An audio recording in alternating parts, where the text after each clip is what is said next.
खुलुमबाय आं रिंकु मनि नार्जारी बडलेण्ड इंखं टेलिभिजननि स्टुडिअनिफ्राय फोसावनो सिगांदों मोनसे गोजोनथाव खौरां। बडलेण्ड इंखं टेलिभिजना बानजायनो लादों अल इंडिया लेभेलनि मोसानाय बादायलायनाय बडलेण्ड डान्स मास्टार सीजन 1।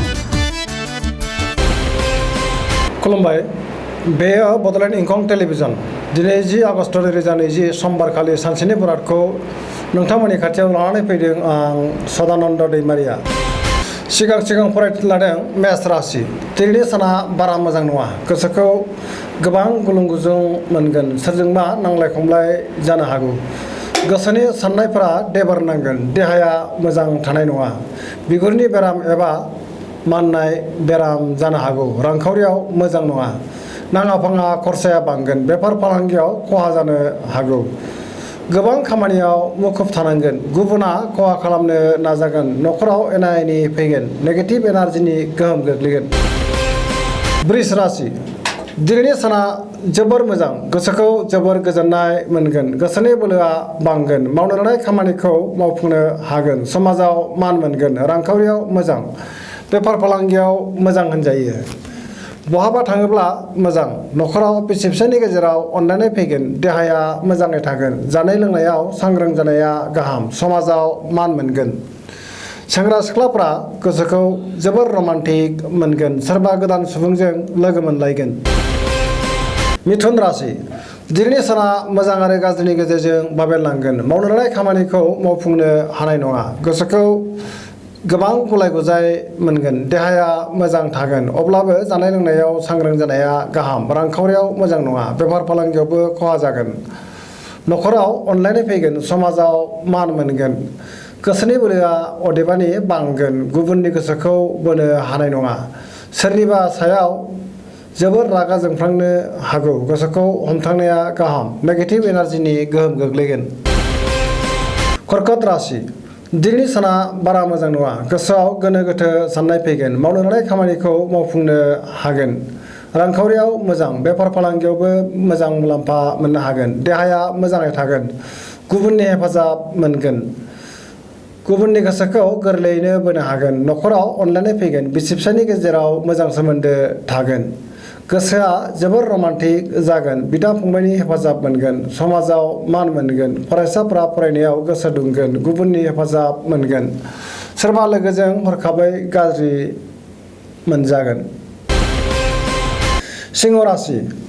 दिनैनि साना बारा मोजां नङा, गोसोखौ जोबोर उसाव बादाव मोनगोन, गोसोआ गोजोननाय गैयै जागोन, मावनो लानाय खामानिखौ मावफुंनो हानाय नङा, रांखावरियाव मोजां नङा, गोबां खहा जानो हागौ, बेफार फालांगियाव मोजां नङा, न'खराव अनलायनाय फैगोन, गोसोनि बोलोआ लोरबां जागोन, जेबो गोदान खामानिखौ आखाइ होथ'यैआनो गाहाम, गोसोनि साननायफोरा जाफुंनाय नङा।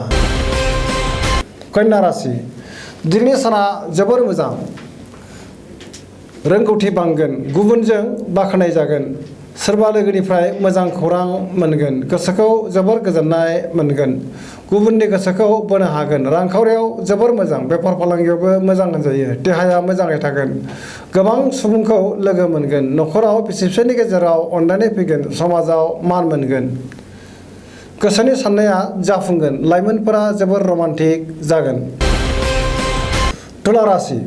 दिनैनि साना जोबोर मोजां, गोसोखौ जोबोर गोजोननाय मोनगोन, गोसोनि बोलोआ बांगोन, गोसोनि साननाया जाफुंगोन, मावनो लानाय खामानिखौ गोरलैयैनो मावफुंनो हागोन, देहाया मोजाङै थागोन, रांखावरियाव जोबोर मोजां, मोननो गोनां धोनखौ दिनै मोननो हागोन, न'खराव बिसि फिसायनि गेजेराव अनलायनाय फैगोन, फरायसाफोरा फरायनायाव गोसो दुंगोन, लोगोफोरनि हेफाजाब मोननो हागोन, समाजाव मान मोनगोन, गोसोनि साननायफोरा जाफुंगोन।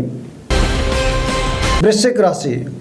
दिनैनि साना बारा मोजां नङा, गोसोआव गुलाय गुजाय साननाय फैगोन, मावनो लानाय खामानिखौ थि समाव मावफुंनो हानाय नङा, गोसोनि साननाया देबार नांगोन, गोसोनि बोलोआ लोरबां जागोन, समाजाव अदेबानि मान मोनगोन, न'खराव अनलायनाय फैगोन, रांखावरियाव मोजां नङा, बेफार फालांगियाव खहा जागोन, देहाया मोजां थानाय नङा, गुबुननि गोसोखौ बोनो हानाय नङा, सेंग्रा सिख्लाफोरा गोसोखौ जोबोर रमान्टिक मोनगोन, जेबो गोदान खामानिखौ आखाइ होथ'यैआनो गाहाम, बहाबाफोर थाङोब्ला सांग्रां जानाया गाहाम।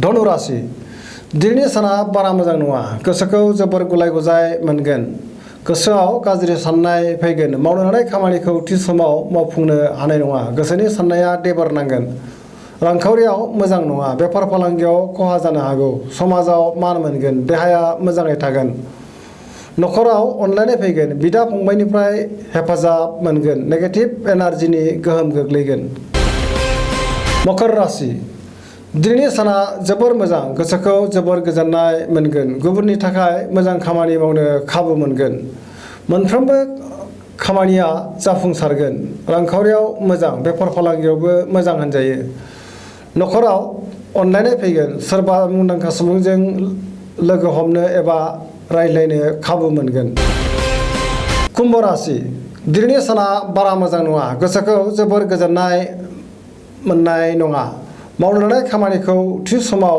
मावफुंनो अदेबानि हागोन समाजाव मान मोनगोन गोबां मुंदांखा सुबुंजों लोगो मोनलायगोन रांखावरियाव बारा मोजां नङा गोबां धोन खहा जानो हागौ फालांगियाव मोजां नङा देहाया मोजाङै थागोन अब्लाबो जानाय लोंनायाव सांग्रां जानाया गाहाम नखराव अनलायनाय फैगोन गुबुननि हेफाजाब मोननाय नङा सोरजोंबा रायखोमा जागोन मीन राशि दिनैनि साना मोजां आरो गाज्रिनि गेजेरजों बाबेनलांगोन गोसोखौ जोबोर गोनो गोथो मोनगोन सोरबाया खहा खालामनो नाजागोन गोसोनि बोलोआ अदेबानि बांगोन गावनि साननायखौ गुबुननो दाफोरमाय नङाब्ला गुबुना गोरोन्थि बुजिगोन देहाया मोजाङै थागोन रांखावरियाव मोजां बेफार फालांगियावबो मोजां नखराव अनलायनाय फैगोन माबाफोर गोदान खामानि मावनो लायोब्ला गुबुनाव बोसोन लानांगोन बहानिफ्रायबा मोजां खौरां मोनगोन सेंग्रा सिख्लाफ्रा गोसोखौ जोबोर रमान्टिक मोनगोन देहाखौ अदेबानि बानाय मोनगोन दिनैनि राशि फरायथिरिया एसेनोसै जोबनायाव बेखौनो खावलायो जाहाथे नोंथांमोना सानफ्रामबो जोंनि बे बड'लेण्ड इंखं टेलिभिजनखौ नायबाय थायो आरो साबस्क्राइब खालामो एसेनोसै गोजोन्थों।